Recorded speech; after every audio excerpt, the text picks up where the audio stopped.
যে পথিক তুমি কোন পথে যাচ্ছ, এটা কোন পথ, তুমি জানো এটা কোন পথ? এটা হলো ওই পথ যে পথে হাঁটতে গিয়ে আদম আলাইহিস সালাম ক্লান্ত হয়ে গেছিলেন। এটা ওই পথ যে পথে হাঁটতে গিয়ে নূহ আলাইহিস সালাম কান্না করে গেছিলেন। এটা ওই পথ যে পথে হাঁটতে গিয়ে ইব্রাহিমকে আগুনে ছুঁড়ে ফেলা হয়েছিল। এটা ওই পথ যেখানে হাঁটতে গিয়ে ইসমাইলকে শোয়ানো হয়েছিল জবেহ করার জন্য।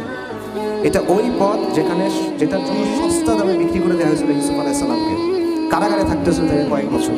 এটা ওই পথ যেখানে হাঁটার জন্য জাকারিয়াকে করাত দিয়ে দ্বিখণ্ডিত করা হয়েছিল। এটা ওই পথ যেখানে যাওয়ার জন্য জবেহ করা হয়েছিল সাইয়েদিনা ইয়াহইয়াকে। এটা ওই পথ যেখানে আইয়ুব আলাইহিস সালাম রোগে ভুগছিলেন। এটা ওই পথ যেখানে দাউদ আলাইহিস সালাম তার কান্না সব সীমা অতিক্রম করে চলে গেছিল। এটা ওই পথ যেখানে হাঁটতে গিয়ে ঈসা আলাইহিস সালাম নিঃসঙ্গ জীবনযাপন করতে হয়েছে। এবং এটা ওই পথ যেখানে জন্য রাসূলুল্লাহ সাল্লাল্লাহু আলাইহি ওয়াসাল্লামকে অসংখ্য কষ্ট সহ্য করতে হয়েছে।